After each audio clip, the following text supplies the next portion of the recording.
The Hercules goes past the commentary booth there. Of the Spanish Navy McDonnell Douglas EAV-8B Harrier 2 Plus.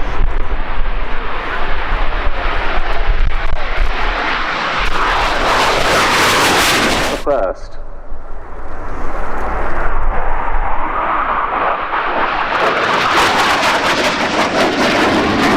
Fleet Air Arm of the Royal Navy and the Indian Navy have been retired, as have the ex-Spanish AV-8S models, which were passed on to the Royal Thai Navy.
About 3 months ago, and I believe it's now on display at Brooklands Museum.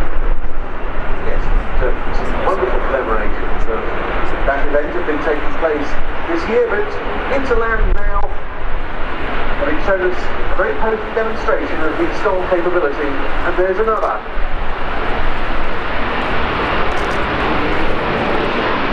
From the Novena Escuadrilla of the Spanish Navy, the McDonnell Douglas EAV-8B Harrier 2 Plus.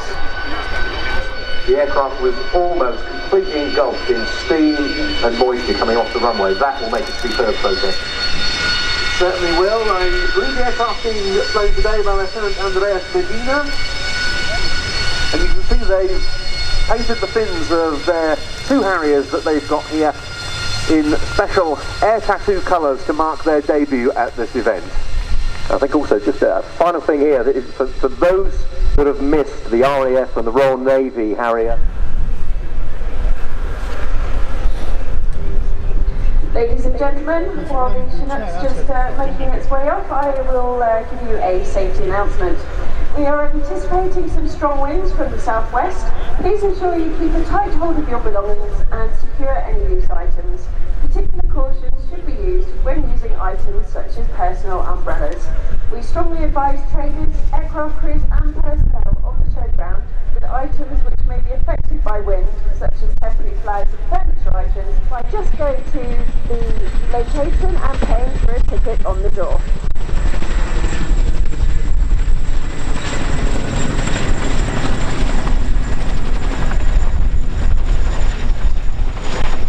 The they're happy to be the next display item. So as the Jet Promise T5 comes into land, the Chinook is gearing up to be our next display item, currently just orbiting in the hold to the north.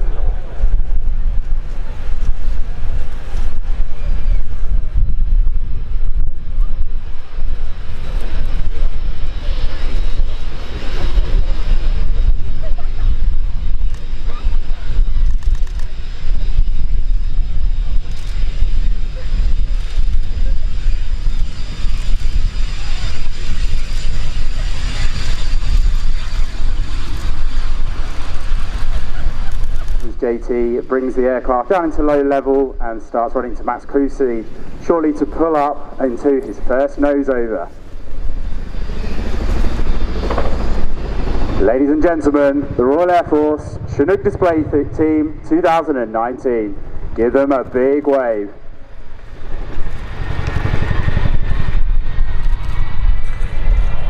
As they pitch back down, watch they make their 90-degree breakaway to our left. This year, the Chinook Display Captain is Squadron Leader John Turner, known as JT. JT joined the Royal Air Force in 1993 and was first posted to... As the aircraft comes back from our left to our right, the nose is going to be pulled up again by 45 degrees before pitching over into the roller coaster.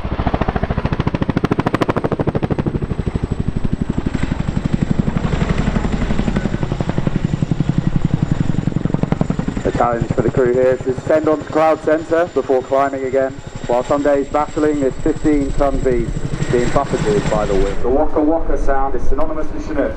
It leads to our popular Twitter hashtag, BladeSlap.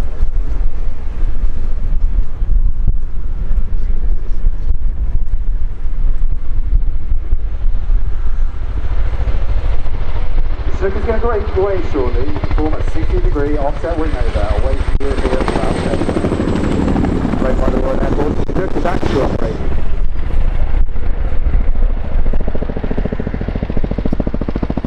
With that done, the crew are now positioning for their cloud centre nose over.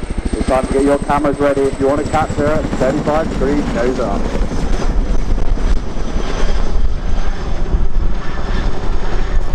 The display you see today really demonstrates how manoeuvrable this extremely large helicopter is.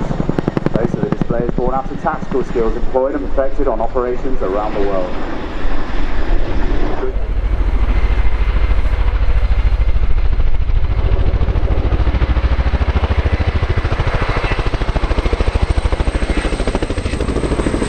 Now they'll whip the aircraft to a low level 360-degree orbit, giving you a chance to really hear the sound of the aircraft.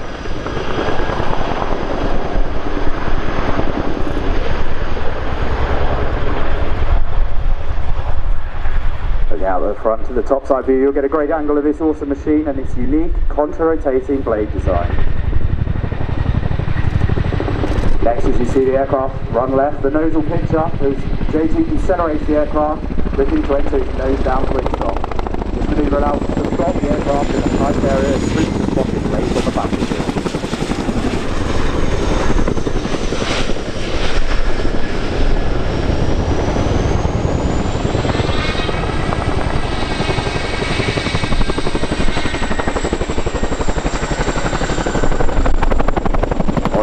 JT rotates the aircraft and the ramp lowers. Ladies and gentlemen, boys and girls, it's everybody's favourite time.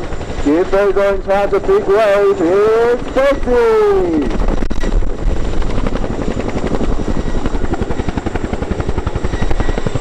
In the cabin today we've got Sergeant James Beggs, known as Begsy. Begsy joined the Royal Air Force in 2009 as a weapons systems operator.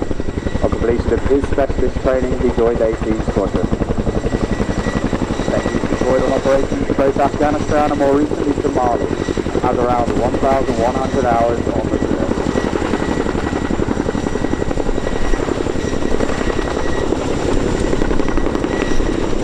A big wave, you can see him.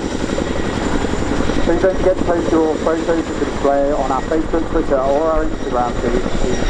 We really do love to see them. Hashtag BladeSlap. Also look out for our popular orange hand stickers. Again, hashtag BladeSlap. Come and pick them up from our stand at the RM 100 feet.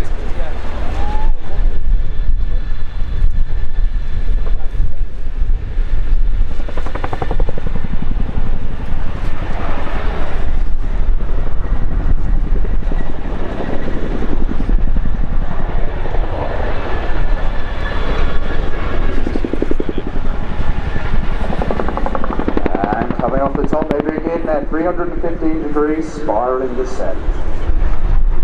All of us on 18 Squadron are really proud to be bringing you the 2019 Chinook display this year. We do so, the wind is right, to make feel the sound of the Chinook.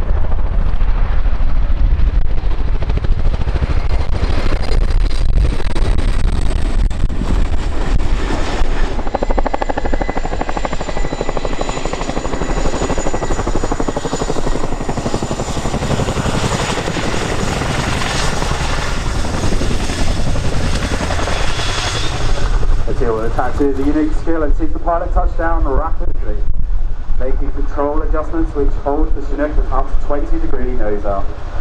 You'll surely see him reverse and take off backwards.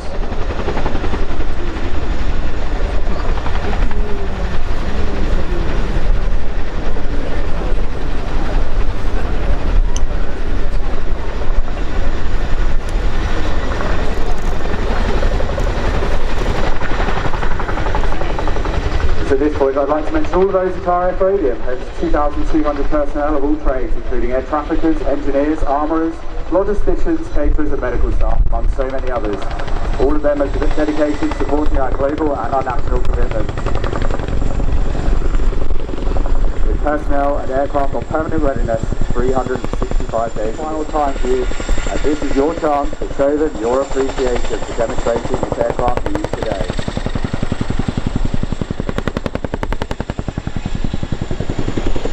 With that, I must also say my goodbyes. It's been an absolute pleasure to display for you here at Riat today. But it also highlighted the need for greater security cooperation, and particularly the importance of that had become apparent during the Berlin airlift, with significant numbers of transport aircraft and also frontline aircraft being deployed back across the Atlantic to the European theatre by the then fairly newly formed US Air Force. And it was clear that this would have to be a fairly regular feature of the years to come. While the Berlin airlift was still ongoing, North American and Western European leaders came together to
interesting there. Look at the size of the aircraft. The bottom half is out of the cloud and the top half is in the cloud.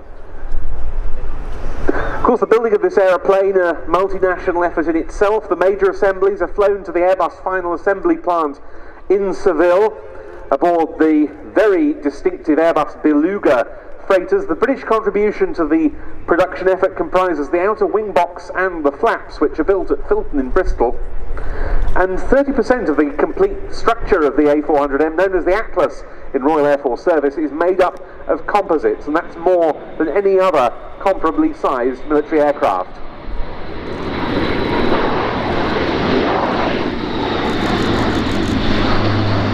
The optimum rate of turn and radius of turn combined in one for this tactical delivery aircraft.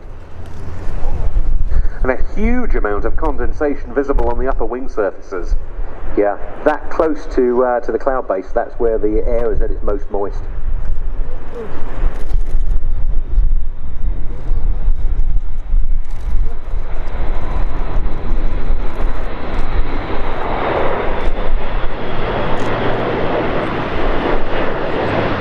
With the Royal Malaysian Air Force, with the Spanish Air Force and the Turkish Air Force And as of now, the global fleet of A400Ms, Airbus says, has 54,000 flight hours under its belt, a huge increase compared with the figure this time last year. The French have used them to support operations in Mali, including operations from Dirt Straits.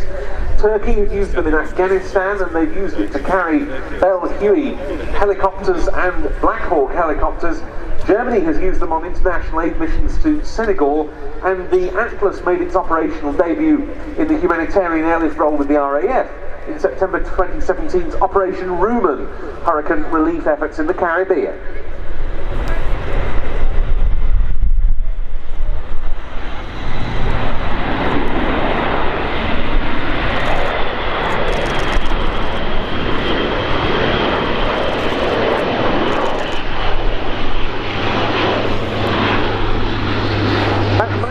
With the fuselage 7 degrees nose up. That is actually the optimum angle for delivery of palletized loads out of the back of the aircraft. And if you look at the aircraft when it's on the ground, you'll see that the engines are actually canted down at 7 degrees to optimize the thrust line of the aircraft whilst it's in the cruise. And talking of dropping loads, there was 22 aircraft for the RAF is complete, but they're already working up low-level missions, operations from austere strips as they're known, use of night vision goggles, and increasing the numbers of paratroops that can jump from the Atlas.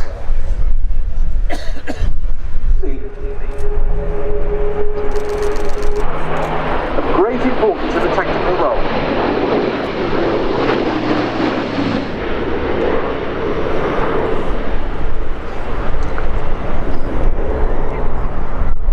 Very distinctive howl from those enormous scimitar-shaped blades on the A400M there. And that is his display complete, but a very, very welcome one given the conditions. Ordinarily, as I say, we'd see a pull-up 120-degree wing over into. Yeah, this aircraft absolutely bridges the gap between the C-17 and the C-130.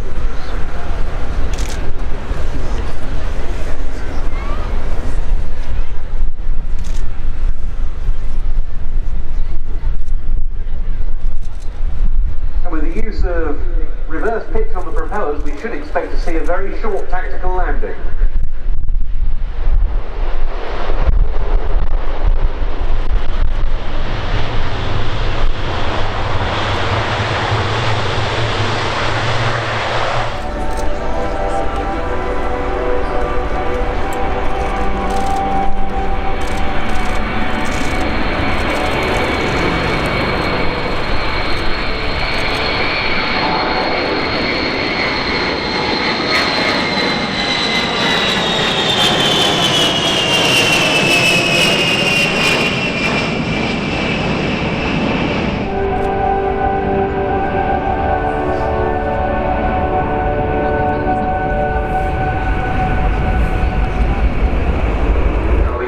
Typhoon FGR-4.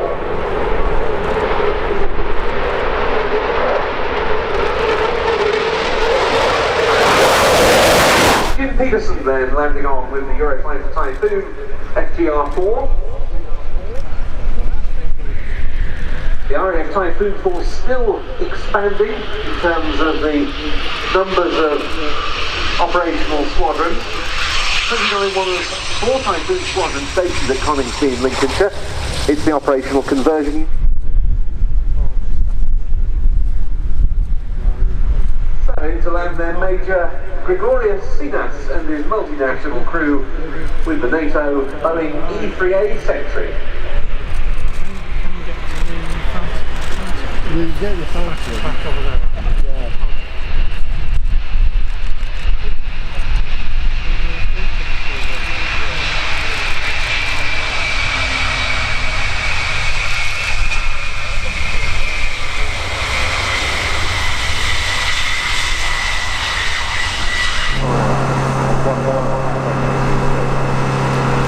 And they walk to the back.